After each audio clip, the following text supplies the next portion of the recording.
नमस्कार, टीवी9 राजस्थान पर आपके साथ मैं हूं भविष्य त्यागी।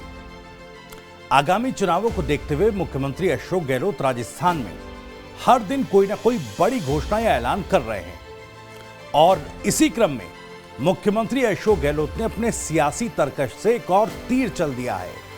चुनावी साल में सीएम अशोक गहलोत ने राजस्थान में जातिगत जनगणना करवाने की घोषणा की। साथ ही ओबीसी आरक्षण 21% से बढ़ाकर 27% करने और मूल ओबीसी के लिए आरक्षण से 6% आरक्षण करने की घोषणा की है। सीएम गहलोत बांसवाड़ा के मानगढ़ धाम में विश्व आदिवासी दिवस पर हुई सभा में बोल रहे थे। सीएम गहलोत ने सभा में कहा कि राहुल गांधी ने कहा कि जातिगत जनगणना होनी चाहिए, तो पूरे देश में एक मैसेज चला गया। हम चाहेंगे आपकी भावना के हिसाब से राजस्थान में जातिगत जनगणना शुरू होगी। जाति के आधार पर जिसका जितना हक है उसे मिलेगा।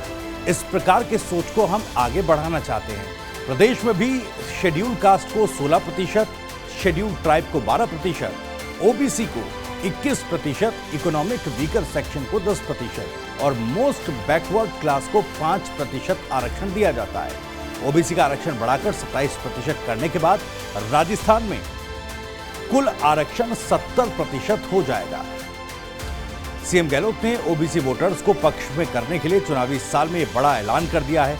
ओबीसी आरक्षण को बढ़ाने की मांग लंबे समय से की जा रही थी। हरीश चौधरी और कई कांग्रेस के नेता ओबीसी आरक्षण को बढ़ाकर 27% करने की मांग उठा रहे थे। ओबीसी आरक्षण के वर्गीकरण की मांग भी लंबे समय से उठाई जा रही थी।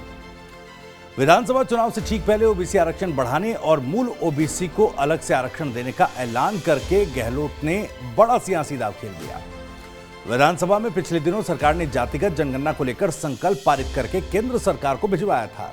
इस संकल्प में केंद्र सरकार से जातिगत जनगणना करवाने और पुराने आंकड़े सार्वजनिक करने की मांग की गई थी। सीएम अशोक गहलोत ने जातिगत जनगणना करवाने की घोषणा ऐसे समय पर की जब विधानसभा चुनाव की आचार संहिता लगने में 3 महीने से भी कम का वक्त बचा है।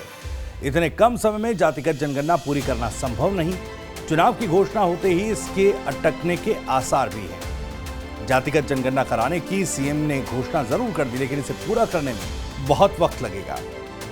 जातिगत जनगणना के लिए घर घर जाकर सर्वे करना होता है। इसके लिए पूरी प्रशासनिक मशीनरी को जनगणना की तर्ज पर फील्ड में उतरना होगा। 3 महीने बाद अक्टूबर के पहले सप्ताह में आचार संहिता लगना लगभग तय है। इससे पहले तैयारी में भी वक्त लगेगा। चुनाव आने के कारण भी इसका काम प्रभावित होगा।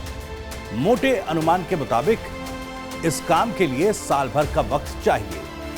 ओबीसी आरक्षण बढ़ाने और 6% आरक्षण मूल ओबीसी की जातियों के लिए अलग से देने की घोषणा के बाद सीएम गहलोत ने ट्वीट कर और स्पष्ट किया।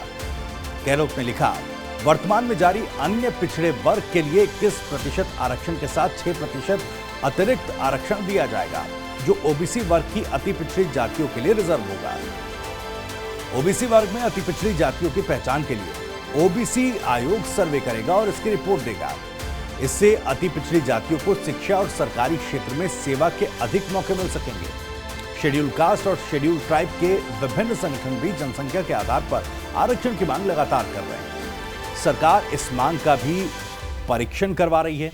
इकोनॉमिक वीकर सेक्शन के 10% आरक्षण में राजस्थान सरकार ने अचल संपत्ति की शर्त को हटाया था, जिससे इस वर्ग को भी आरक्षण का लाभ पूरी तरह से मिलना सुनिश्चित हो सका था। अब राजस्थान में ओबीसी वर्ग का आरक्षण 21 से बढ़ाकर 27% करने के बाद प्रदेश की 82 जातियां हैं जो इससे सीधे तौर पर प्रभावित होंगी और 55 से 60% ऐसा माना जाता है कि अनुमान है कि प्रदेश में 55 से 60% ओबीसी वर्ग के लोग हैं। तो ऐसे में एक बड़ा दांव मुख्यमंत्री अशोक गहलोत ने चल दिया है। 82 जातियों और 55 से 60% लोगों को अगर इसका लाभ मिलता है या वो इससे प्रभावित होते हैं तो इसका असर किस तरह से और कितना आने वाले चुनाव में पड़ेगा, इस पर हमारी नजरें टिकी रहेंगी। लेकिन अगर आपको ये जानकारी और वीडियो पसंद आया तो वीडियो को लाइक करें, ज्यादा से ज्यादा शेयर करें। आप भी कुछ इस मामले पर कहना चाहते हैं तो कमेंट बॉक्स आपके लिए खुला है। और राजस्थान से जुड़ी और भी तमाम खबरों को सबसे पहले जानने के लिए आप सब्सक्राइब जरूर कर लीजिए टीवी9 राजस्थान।